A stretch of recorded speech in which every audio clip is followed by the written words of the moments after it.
नमस्कार। मैं कपिल एक बार फिर आपके सामने। असम विधानसभा चुनाव हो गए।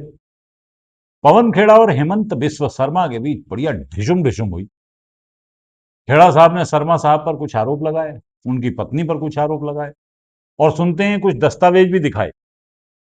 हेमंत जी ने उठाकर पवन खेड़ा को जबान के अगले हिस्से में धर लिया। तो पवन खेड़ा एक गंदू आदमी है। पवन खेड़ा को मैं पवन पेड़ा बना दूंगा। नहीं, वो तो पहले खेड़ा को पेलूंगा। कुछ लोगों का कहना है कि हेमंता जी को ऐसी भाषा नहीं बोलनी चाहिए थी। मेरा कहना है कि तुम कहोगे कि उनकी पत्नी के 3 पासपोर्ट हैं और वो चुप रहेंगे। तुम कहोगे कि वो जनता को लूट रहे हैं और वो चुप रहेंगे। तुम कहोगे कि वो घोटाला कर रहे हैं और वो चुप रहेंगे। जी नहीं, कतई नहीं, बिल्कुल नहीं। भाई हमारे यहां गालियां देने की परंपरा रही है, हमें गालियां देने से कोई रोक ही नहीं सकता। तो पवन खेड़ा एक गंदू आदमी है। जिन सवालों के जवाब डिप्टी महामानव नहीं देना चाहते, वही सबसे आसान सवाल है। हेमंत शर्मा जी करप्ट थे या नहीं थे? चलो भैया, अमित भाई जवाब दीजिए। जी मैं जवाब देना नहीं चाहता इसका। इस तरह से क्वेश्चन नहीं करते। भाई वो जिन सवालों के जवाब नहीं देना चाहते, ऐसे सवाल उनसे पूछे ही क्यों जाए। इन लोगों की ये चाल है दोस्तों। जब हेमंत बिस्व शर्मा जी महामानव के साथी हो लिए तो उनसे सवाल क्यों पूछे जाए बताइए। वो तो सवालों से ऊपर हो गए ना। मोदी से क्या सवाल पूछेंगे? नरेंद्र मोदी तो सवाल से ऊपर हो गए हैं। पवन खेड़ा जी का आरोप है कि हेमंत बिस्व शर्मा की पत्नी रिंकी भुइयां शर्मा के 3 पासपोर्ट हैं। कि असम के मुख्यमंत्री हेमंता बिस्वा शर्मा की धर्मपत्नी रिंकी भुइयां शर्मा के पास 1 नहीं, 2 नहीं, 3 पासपोर्ट हैं। तीनों पासपोर्ट लिविंग पासपोर्ट्स हैं, एक्सपायर नहीं हुए हैं। ये यूएई का गोल्डन कार्ड है, United Arab Emirates, Abu Dhabi. Number 2, Antigua Barbuda एक देश है। Bhuiyan Sharma Rinki, Arab Republic of Egypt, Rinki Bhuiyan Sharma. हम ये जानना चाहते हैं कि क्या रिंकी भुइयां शर्मा भारत का पासपोर्ट भी रखती हैं? अब पवन खेड़ा जी ऐसे आरोप लगाएंगे तो पुलिस तो आएगी ही।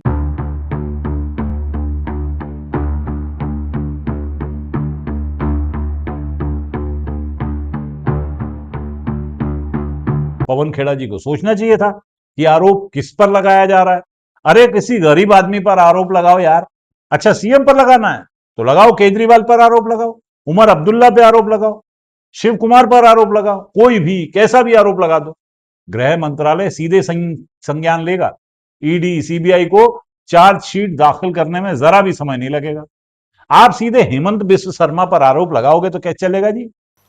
8 अगस्त 2022 को इशू हुई है टाइटल डीड, जो आप सामने देख रहे हैं। इसमें सारे डिटेल्स हैं। Property type hotel rooms, Al Barsha south 4th, plot number 397, municipality number 681-1269, building number 1, ये property number 224, floor number 2, parking, ये सारे डिटेल्स आपके सामने हैं। नीचे आइए, owners number and their shares. M group, Rinki Bhuiyan Sharma, property type flat, Al Barsha south 4th, ये सारे म्यूनिसिपैलिटी नंबर, बिल्डिंग नंबर, ये सब कुछ। ओनर्स पे आ जाइए, एम ग्रुप, रिंकी भुइयां शर्मा। हेमंत बिस्व शर्मा असम के मुख्यमंत्री हैं। पहले कांग्रेस में थे, फिर जब ईडी सीबीआई ने समझाया तो महामानव के साथ हो लिए। तब से कसम उठवा लो जो कोई केस इनका खिलाफ चला हो, किसी ने आरोप लगाया हो, और अगर किसी ने भाई साहब कोशिश भी की हो ना तो उसे मुंह की खानी पड़ी है। अजी असम के मुख्यमंत्री हैं, कोई छोटी बात है। याद होगा आपको, जब महाराष्ट्र में उठापटक हुई थी तब यही थे जिनके यहां वहां के विधायक सब मेहमान हुए थे। बड़ा कांड था, भूल तो आप गए नहीं होंगे।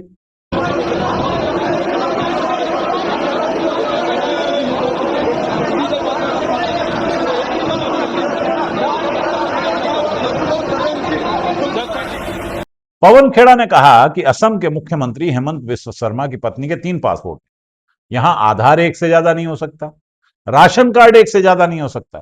अजी बाकी सब छोड़िए, हमें तो सरकार ने मैसेज भेज दिया फोन पे कि बेटा जी अगर पाइप वाली गैस इस्तेमाल कर रहे हो तो एलपीजी सिलेंडर को सरेंडर कर दो।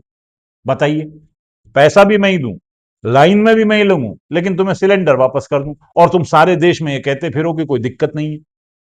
खैर, तो पवन खेड़ा जी का आरोप बड़ा है, खड़ा है, तो उस आरोप का जवाब क्या होता? आप जवाब देने की जगह सबको गाली दे रहे हो, पुलिस छोड़ रहे हो, आप डराने की कोशिश कर रहे हो। आपको लगता है हम डर जाएंगे? अब कोई आम आदमी होता तो कहता नहीं साहब ये झूठ है, मेरी पत्नी का एक ही पासपोर्ट है। लेकिन मुख्यमंत्री की पत्नी पर आरोप, और वो भी ऐसा संगीन कि अगर साबित हो जाए तो उनकी विधायकी तो जाए ही जाए, जेल भी हो सकती है। ऐसे में पुलिस ने जांच शुरू कर दी पवन खेड़ा जी की। अभी तो सुना है कि हाईकोर्ट ने जो अंतरिम जमानत दी थी ना पवन खेड़ा को, सुप्रीम कोर्ट ने उस पर भी जमानत पे स्टे लगा दिया। तो ये माना जा सकता है कि अब थोड़े ही वक्त की बात है कि पवन खेड़ा जेल में होंगे और फिर उनकी लगेगी वाट। लेकिन असली सवाल तो मेरे दोस्तों वहीं खड़ा है। हेमंत शर्मा जी करप्ट थे या नहीं थे? अब डिप्टी महामानव ने तो मान लीजिए मना कर दिया जवाब देने से, लेकिन पवन खेड़ा ने सीधे आरोप लगा दिया। और राहुल गांधी, भाई साहब राहुल गांधी ने तो सीधा कह दिया कि जेल भेजेंगे हेमंत बिस्व शर्मा को। वो कैसे? इसको बहुत टाइम मिलेगा बोलने के लिए, जेल में बहुत टाइम मिलेगा, 10-15 साल इसको जेल में बोलने का टाइम मिलेगा। हेमंत शर्मा ने असम को एटीएम कार्ड बना रखा है, ये तो जानता है कि कांग्रेस पार्टी नहीं छोड़ने वाली। देश की जनता के सामने अभी जो सवाल होना चाहिए वो यही कि हेमंत बिस्व शर्मा भ्रष्टाचारी हैं या नहीं, थे या नहीं, रहेंगे या नहीं। पवन खेड़ा ने तो 54,000 करोड़ की बात कही है। अब यही देख लीजिए कि अगर रिंकी भुइयां शर्मा की कंपनी निकली, वो वाली जिसकी पवन खेड़ा बात कर रहे हैं, और जिसके बारे में हेमंत बिस्व शर्मा या उनकी पत्नी ने अभी तक कोई मना वाली बात नहीं की है, इनकार नहीं किया इससे, तो ये तो बहुत बड़ा सवाल हो गया भाई साहब।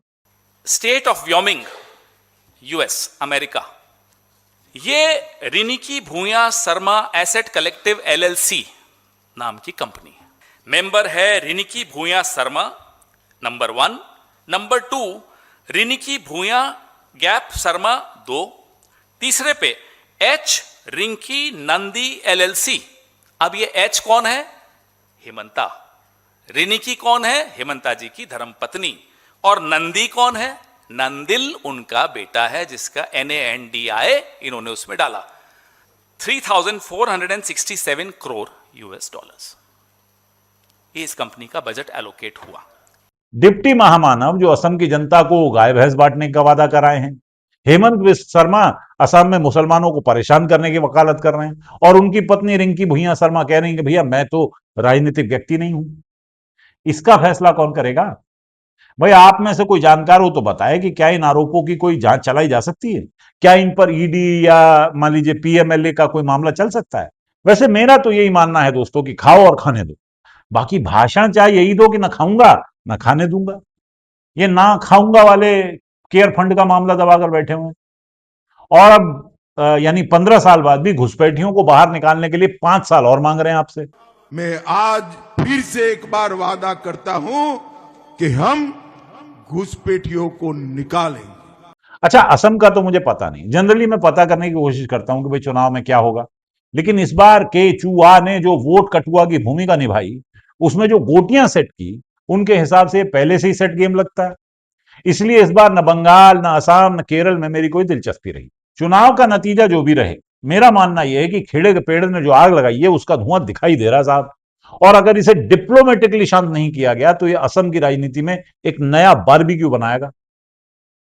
पर अभी तो समय है, अभी तो मान लीजिए पुलिस छापेमारी करके पवन खेड़ा को पकड़ेगी, फिर उनकी जमानत की अर्जी निकलेगी, फिर उसे खारिज किया जाएगा, फिर उन पर केस चलेगा, यानी कुल मिलाकर काफी वक्त है।